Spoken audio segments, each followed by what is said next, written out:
Chapter 21. Creative Power of Thought. We have seen that man is the expression of spirit. Spirit is immanent in him in its totality. Man may express as much of the creative power of spirit as he is capable of focusing and manifesting in conscious realization. The power of thought is recognized by all students of psychology, mysticism, and occultism, but very few of the many theories advanced to account for the same are true. The majority endeavor to account for thought power by means of physical analogies, such as thought waves, thought vibrations, etc. But the whole secret lies in the fact that man is a miniature edition of spirit. He is the microcosm to the macrocosm of spirit. The law of spirit is also the law of man's mentality. What spirit does on the infinite scale man may do on the finite scale. The activities of spirit are purely creative. Spirit is forever and forever creating. Even the destructive activities of spirit are really creative, for it is but a rearrangement of old materials in new forms. The old perishes to give birth to the new. The law of change is but an expression of the creative law which lies at the heart of the will and ideation of spirit. Spirit is ever willing and desirous of expressing itself in creative activity. It loses no opportunity for so doing,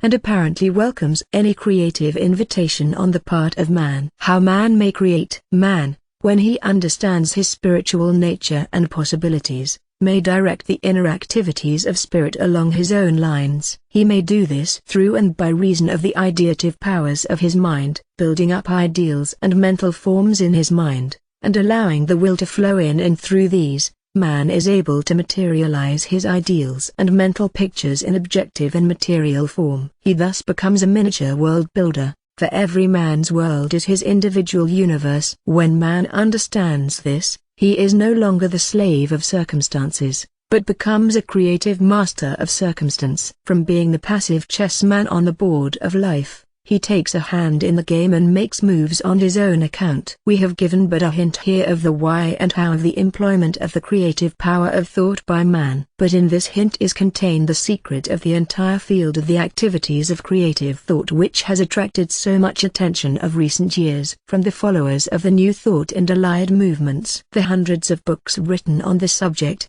with their often startling and bizarre theories, really seek to teach this one fact. One may study for years without finding the master key to the science of creative thought. But here it is given in a few lines. Manifest by ideation and volition by mental images and will the creative spiritual power which is immanent in you by reason of your identity with spirit. Recognition and manifestation. But man can manifest only in the degree that he really recognizes and realizes the truth. More than a mere intellectual acceptance is required. Man must feel in his very heart and soul that spirit is in him and he in spirit, that, at the last, spirit and he are identical in the totality of essence, nature, substance, and principle. This realization is often a matter of slow and gradual development. Man has been so hypnotized with the belief in his own separateness and inferiority that he fails to realize inwardly the truth, even when he recognizes it intellectually. It is only when the spirit in him wakes up to the fact that it is itself in verity, truth,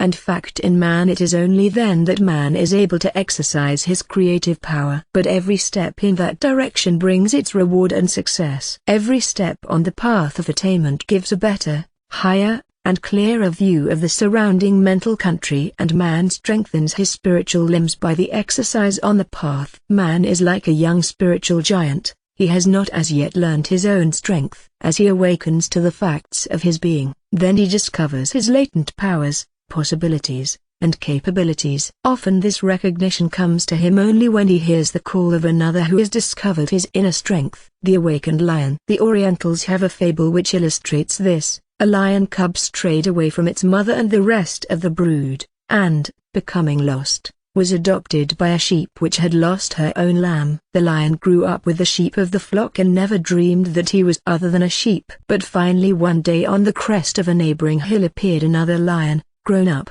magnificent of build, and with great tawny mane. With sonorous voice, roaring proud defiance to the world, the visiting lion stood, vibrating the air with the strength of his call. The lion who had thought himself a sheep listened like one in a trance. Something within him was touched, something stirred within his inner being. A moment he paused, and then, sending forth an answering roar, which shook the very hills around him, leapt off to join his brother on the hills. He had discovered that he was a lion. Something like this happens at times to men and women, when they hear the note of someone who has discovered the mastery of being within himself, and who sends forward the message of spirit to his brothers and sisters on the plains among the sheep. The awakened spirit is roused to the recognition and realization of itself in man, and, as a great teacher expresses it, it hews open the path, as the lightning flash splits the darkness, a broken bar dissolves doubts, cuts knots of chronic impossibility,